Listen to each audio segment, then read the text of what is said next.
Okay, good afternoon, everyone. It's a great honor and pleasure for me to be part of this conference.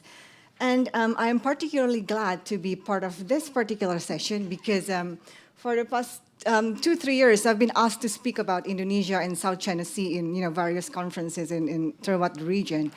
And in 70 to 80% of these conferences, somehow, I and my presentation about Indonesia is always put in the session of the claimant states. So that creates a somewhat awkward situation for me in most of these conferences because I'm sat together with experts from the Philippines, from Vietnam, and they have a long list of what they have done in the disputes, and I have almost nothing to say in comparison to that. So thank you again for the organizers for putting me in my opinion, the correct place for me in this particular conference. I mean, even earlier today, in the first session, Professor David Green, if I may quote in your presentation, you presented one figure and one table to explain about the trade between ASEAN claimant states and China, and Indonesia is part of your list, which is something that you would generally find, in a lot of analysis. I guess this is at least it's an interesting aspect of the dispute. Is Indonesia part of the dispute or not?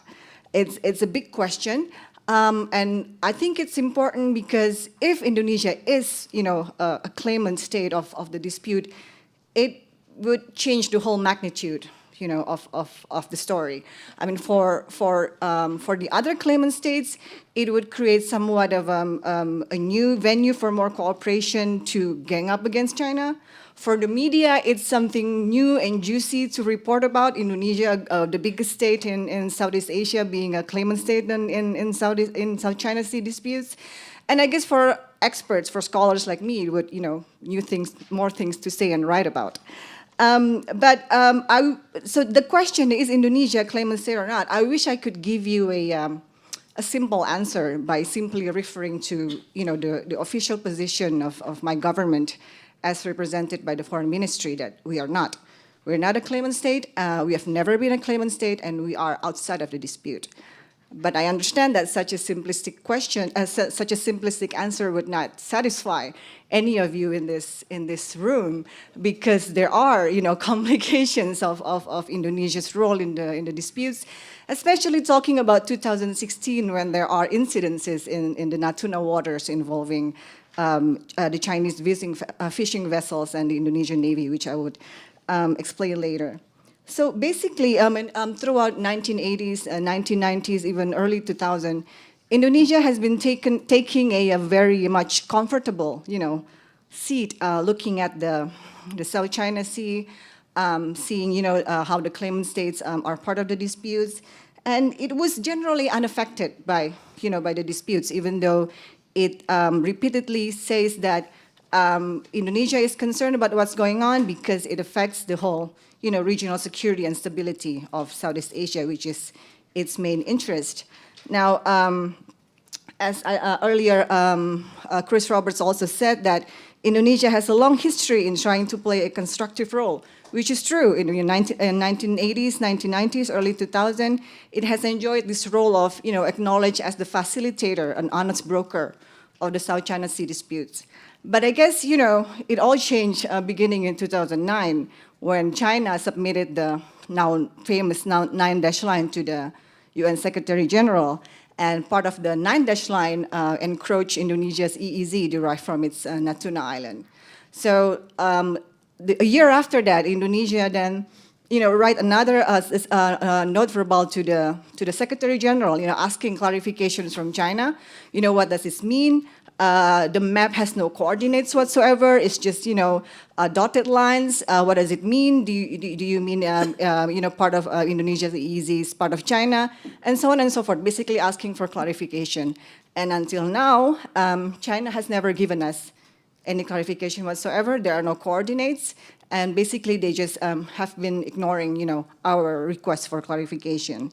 In fact, there have been 2 incidences where China has had to acknowledge that the Natuna Island or the Natuna Islands belong to Indonesia. So the last incidents where China has had to say that is during one of the incidents in the Natuna waters earlier this year.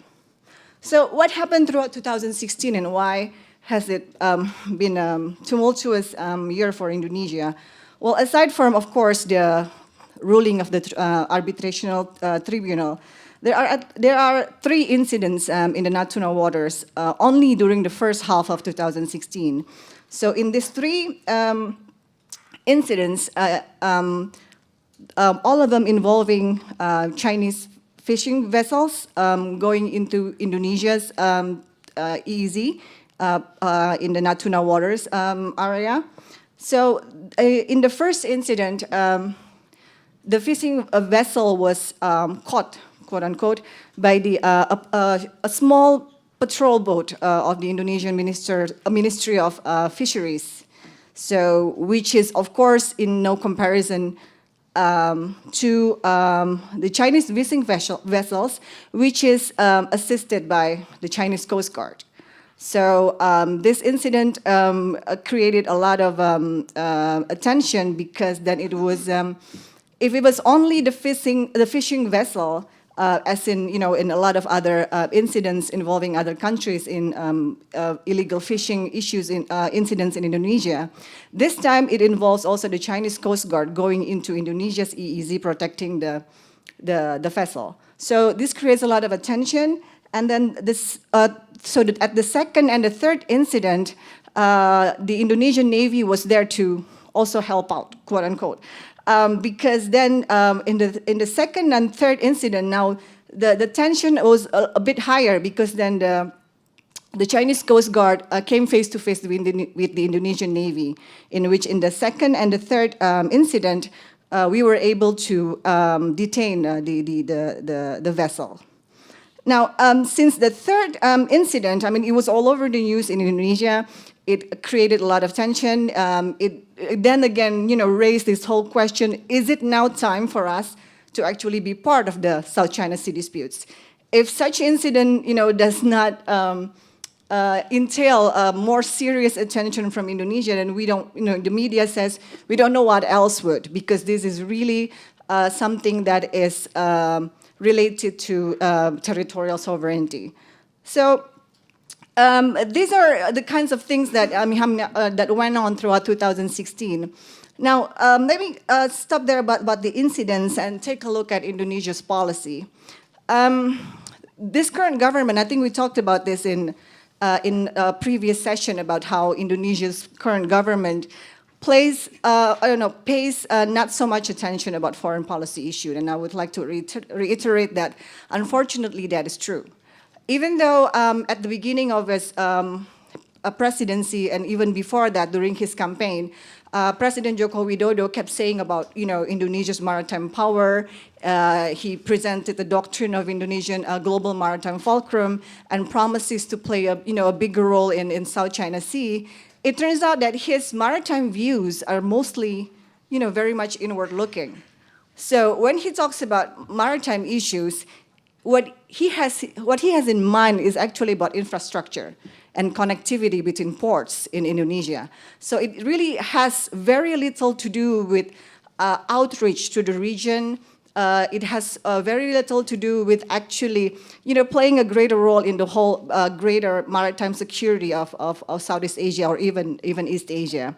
So in a way that we were given like somewhat a false expectation of what his earlier statements and doctrines. There are a lot of criticisms, of course, from within Indonesia and also from outside Indonesia. And people were expecting that, since the incidents in 2016, there would be a change in policy. I mean, that's the only logical thing, to expect. And people were getting a little bit excited when, right after the third incident in June 2016, finally the president went to the Natuna Island, the bigger island of this group of islands, and held a meeting on a Navy ship, a meeting with all his cabinet ministers, talking about Indonesian maritime security, talking about South China Sea, talking about how Natuna Islands belong to Indonesia, and basically, giving some sort of a show of force that Indonesia is actually looking to protect its territorial integrity. That gave, again, some sort of a hope that Indonesia would somewhat change its focus to be paying a little bit more attention to the issues of South China Sea and, regional security in general. However, again, I think a lot of experts and scholars, at least from within Indonesia, were a little bit, again, disappointed when not long after that came the ASEAN ministerial meeting and the ASEAN summit, where Indonesia was again expected to play a bigger role, to lead its ASEAN colleagues to actually at least produce something that is more tangible in relations to the South China Sea. Now, again, this is something that a lot of people from within Indonesia are disappointed. There seems to be no clear directions from the president himself on, what he actually wants to do with South China Sea. He has had very little to say about it. And what is worse is that the foreign ministry seems to be waiting in vain for clear directions. So that's why throughout the AMM and even throughout the summit, there was really no clear position of Indonesia on what it actually wants, what role it actually wants to play. No directions from the president, and the foreign ministry seems to be waiting for this non-existing direction. So that's why this whole, confusion about, what went on throughout the AMM and then the ASEAN summit. So talking about, in my last part of this presentation, so I was asked to ask about, is there more that Indonesia can do in ASEAN? I think Chris Roberts said in his presentation about, the nature of ASEAN and how, the way ASEAN works, everything has to be consensus. In this, and he has also explained that in the same institutional setting, there is very little that what Indonesia can do individually as a country, because the whole setting of ASEAN doesn't allow it to do so. So there is this expectation that Indonesia needs to play a greater role, but at the same time, the institutional setting is not there. And plus, there is very little focus from within Indonesia itself. So that's why I said very briefly earlier that these expectations might at times be a bit irrational, because the way to do it is just not there, both from within Indonesia and from within the setting of ASEAN. So there are also ideas from within Indonesia to actually, why can't we just leave ASEAN behind and just do things individually? That's unfortunately also not possible. Again, first, it's not the interest of the current government to do something like that, to make individual sort of like policies leaving ASEAN behind. Is just not part of our foreign policy. We can't do that. And second of all, there is just, a lot of effort and attention of the foreign ministry now is just not there. It's just not on this particular issue. They pay more attention on issues like migrant workers at the moment, on refugee issues at the moment, and South China Sea seems to be, I don't know in what number of the priority of our foreign ministry. And with regards to ASEAN, I'm not sure we can see any change in the institutional setting anytime yet. I mean, earlier we were discussing, would it be possible to come up with some sort of an ASEAN minus X setting? I don't see that's possible, because to create an ASEAN minus X resolution or communique, that decision needs to also be approved by consensus. So to create an ASEAN minus X, you need to have a consensus from the full ASEAN. That's a little bit problematic, and those things are written in the ASEAN Charter. Now, there are academic communities in Indonesia, including from my institute, the CSIS. We are encouraging the government to actually take a look again of the ASEAN Charter. Now, the ASEAN Charter came out in 2007, and I think when it came out, there is this rule that you can review it every 5 years. So we missed the first 5 years in 2012.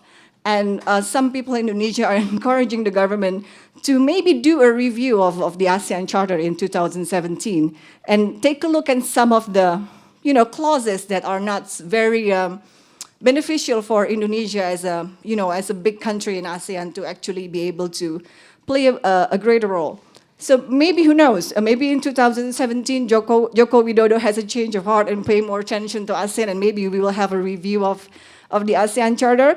And maybe with such condition, then maybe we will be able to play a bigger role in ASEAN. But unfortunately, for now, for this year, I don't see any change. I'm sorry to say that. I'll end my presentation here. Thank you.